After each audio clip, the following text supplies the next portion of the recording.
আমি যদি তোমাদের বলি এই এতগুলো জিলিপি, এক বাসন জিলিপি আমি বাড়িতে বানিয়েছি, তোমরা কি কেউ বিশ্বাস করবে? না তো চলো এক ঝলক দেখিয়ে দিই। এখানে আমি সকালে বানিয়েছিলাম ঢোকলা, আর এখানে সন্ধ্যাবেলা বানিয়েছি জিলিপি।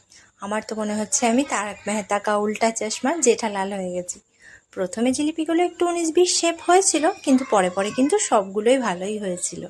এই সমস্ত জিলিপিগুলো কিন্তু আমি ঘিয়ে ভেজেছি, আর ঘিয়ে ভাজার জন্য এর মধ্যে খুব সুন্দরই একটা স্মেল ছিল, আর খুব বেশি ক্রাঞ্চি হয়েছিল।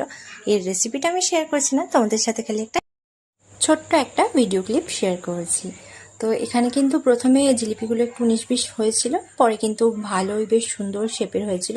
আর এখানে একটা সুন্দর করে একটু অরেঞ্জ কালারের একটা চিনির শিরা বানিয়ে নিয়েছিলাম, তার মধ্যে কিন্তু জিলিপিগুলোকে ভালো করে ডিপ করে নিয়ে আর একটা একটা করে তুলে রেখে দিয়েছিলাম। তো এই জিলিপিটা আমার ছেলের আর আমার হাজব্যান্ডের এত পছন্দ হয়েছে কি বলবো।